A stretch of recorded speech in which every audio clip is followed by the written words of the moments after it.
Fading model को देख लेते हैं। पहला हम अज्यूम करेंगे कि सारे के सारे पाथ जो हैं एक ही समय पर पहुंच रहे हैं। ओके, सारे के सारे पाथ्स सेम टाइम पे पहुंच रहे हैं, तो we will get this receive signal which is equal to this shown in the formula. ठीक है, हर एक चीज़ को दर्शाया गया है।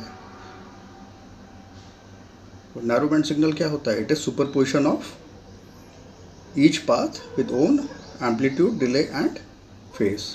एम्पलीट्यूड, डिले एंड फेज को इधर दिखाया गया है। डिले क्योंकि सारे के सारे पाथ जो हैं एक ही समय पर पहुंच रहे हैं, तो हम उसको नेक्स्ट स्टेप में रिमूव कर देते हैं। और फेज जो है it changes very rapidly over time, we know it. Received signal क्या है?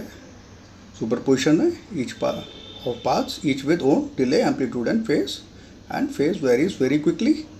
तो नैरो बैंड में अजम्पशन हमने क्या किया था कि सारे के सारे डिले आर सेम, तो हम उसको नेक्स्ट स्टेप में रिमूव करेंगे। नेक्स्ट स्टेप में हमने किसको रिमूव कर दिया? We have remove tau and T and we will get this equation. और इस क्वेश्चन में हम देख रहे हैं कि व्हाट इज चैनल, इसको हम चैनल की तरह रिप्रेजेंट कर रहे हैं, that is alpha and T to the power j phi and T with sigma value changing from small n equal to 1 to capital N। तो हम इसको नेक्स्ट स्टेप में हम उसको बीटा टी की तरह रिप्रेजेंट कर सकते हैं, which is shown here. Beta T is one complex number that changes over time. हमें क्या मिला था? A sum of complex numbers together called beta t. ठीक है, so this complex baseband channel and beta t is one complex number that changes over time।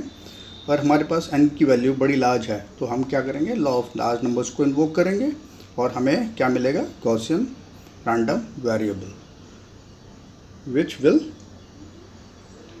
आगे हम इसको देख लेंगे। सुपरपोजिशन प्रिंसिपल ये दिखाया गया है, सारे सारे इंडिविजुअल पार्ट्स को ऐड करके, ठीक है, इंडिविजुअल रिस्पॉन्स को ऐड कर दिया जाए तो that is the total response which is received. Equivalent baseband model जो लीनियर स्केल में है उसको हम कई बार देख चुके हैं।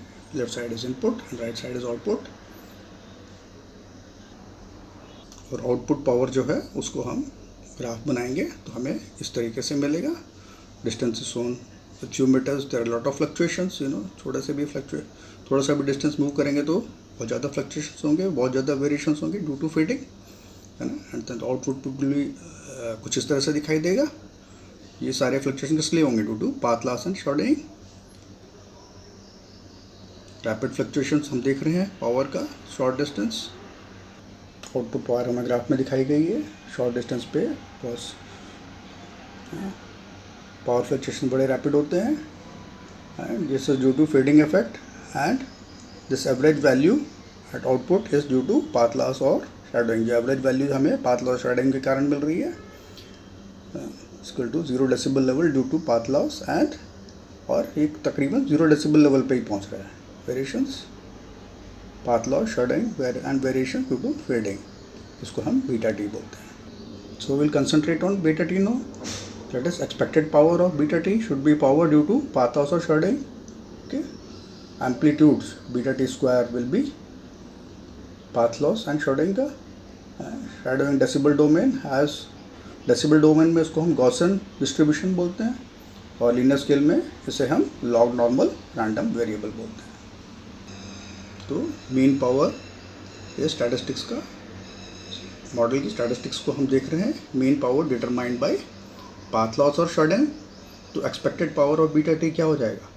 पावर में naturally you have square value, that is expected power beta t modulus beta t square equal to p t k d zero by d is to the power gamma. इसको पाथ लॉस भी बोला जा रहा है, and Sai is shadowing. जिससे psi d B की value दी गई है गॉसियन रैंडम वेरिएबल में, एंड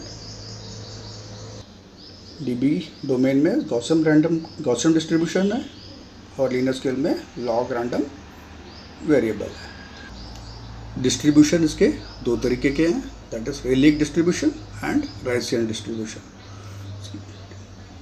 रेलिक, इसके हम दो कॉमन मॉडल को कंसीडर करेंगे, ठीक है। और भी कई सारे मॉडल हैं, लेकिन हम जैसे और भी कई मॉडल हैं, जैसे Nakagami model is also there, but we will consider only 2 models for our study.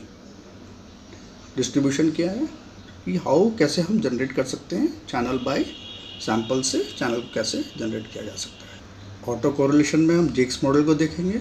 जेक्स model क्या, ऑटो कोरिलेशन क्या बताता है कि चैनल कितनी जल्दी चेंज हो रहा है ओवर टाइम, जो कि डॉपलर शिफ्ट के कारण है, और जो डॉपलर शिफ्ट जो है मोबिलिटी के कारण, या फिर स्पीड एंड वेवलेंथ के चेंज होने के कारण। डिस्ट्रीब्यूशन मॉडल में model number 1 is Rayleigh fading model, इसको हम कंसिडर करेंगे। तो हमें पता है लार्ज वैल्यू ऑफ होने पे हमने क्या किया था, सेंट्रल लिमिट थ्योरम को इन्वोक किया था, ठीक है, that is without dominant path.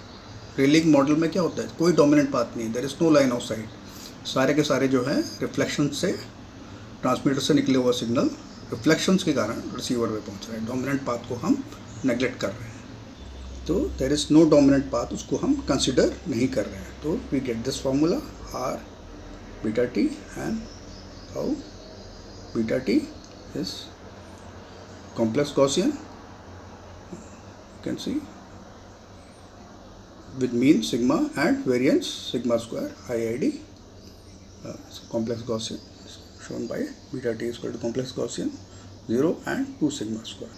ये मॉडल का डायग्राम है, ट्रांसमीटर से रिसीवर पे पहुंच रहा है, there is no line of sight path. इसमें हम देख रहे हैं कि रिसीवर इज मूविंग, एनवायरनमेंट में मूव कर रहा है विथ मैनी ऑब्जेक्ट्स, वो सारे के सारे जो है स्कैटरिंग से, ऑब्जेक्ट से स्कैटर होके सिग्नल रिसीवर पे पहुंच रहा है। उसको हमने एक रिंग में कंसिडर किया कि सारे इक्वल डिस्टेंस पे प्लेस हैं, ठीक है, और ये वेरिएंस हो रहा है पाथ लॉस और शैडोइंग के कारण हो रहा है।